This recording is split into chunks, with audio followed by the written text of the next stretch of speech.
Assalamualaikum warahmatullahi wabarakatuh. Perkenalkan, saya Ulfayani dari Prodi Pendidikan Vokasional Mekatronika jurusan Pendidikan Teknik Elektronika, Fakultas Teknik Universitas Negeri Makassar. Di video kali ini saya akan membahas tentang rangkaian pemicu dan rangkaian komutasi. Berikut videonya. Ya, pertama-tama kita akan membahas apa itu rangkaian pemicu atau penyulut.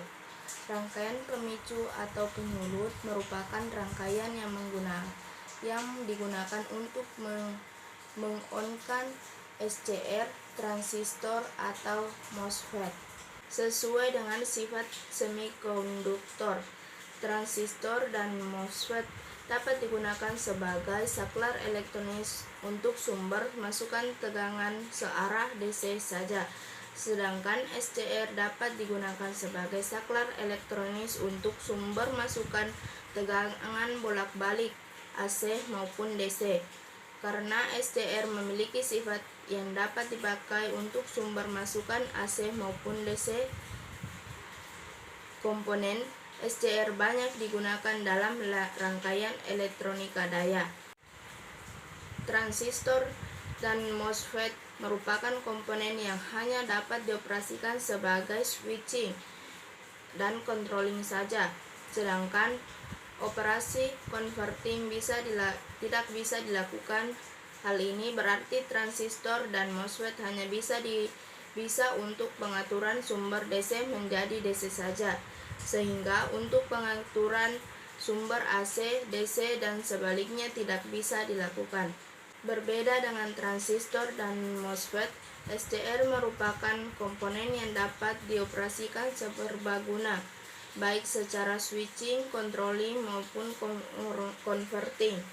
Hal ini berarti SCR bisa digunakan untuk pengaturan sumber DC menjadi DC, AC menjadi AC, maupun untuk pengaturan DC menjadi AC menjadi DC, ataupun sebaliknya.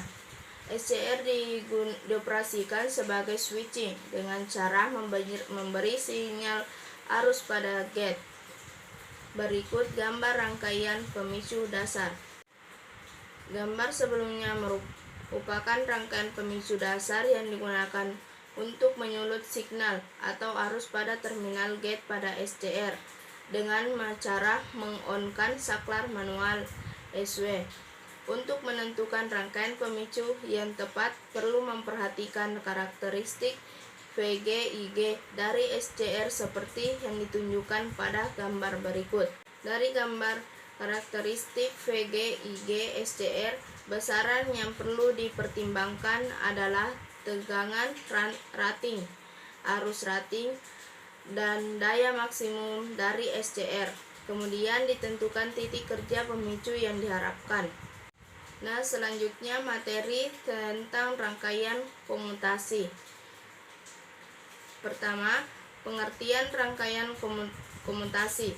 Rangkaian komutasi merupakan rangkaian yang digunakan untuk meng-off-kan SCR dalam suatu rangkaian tertutup. Ditinjau dari sumber masukannya, terdapat dua rangkaian komutasi, yaitu komutasi alami dan komutasi paksa. Jika SCR digunakan dalam sebuah rangkaian tertutup dengan sumber masukan berupa tegangan AC, maka SCR akan off secara otomatis ketika mencapai titik lintas nol, atau disebut dengan zero crossing, yang disebabkan sifat alami dari sumber AC tersebut. Berikut yaitu gambar rangkaian komutasi alami. Jika rangkaian SCR digunakan dalam sumber rangkaian tertutup dengan sumber masukan berupa tegangan DC, maka SCR akan off jika arus beban dilawan atau dipaksa sama dengan arus komutasi yang dibandingkan dari rangkaian komutasi. Proses inilah yang disebut komutasi paksa. Berikut gambar rangkaian komutasi paksa dasar. Kapasitor merupakan komponen utama yang digunakan dalam rangkaian komutasi. Metode rangkaian komutasi paksa dapat dibedakan dalam 6 jenis, yaitu komutasi sendiri dengan resonansi beban, komutasi sendiri dengan rangkaian LC, komutasi komplement, komutasi bantu, komutasi pulsa luar, dan komutasi jaringan AC. Nah, itulah sedikit penjelasan dari materi rangkaian pemicu dan komutasi. Sekian dan terima kasih. Wassalamualaikum warahmatullahi wabarakatuh.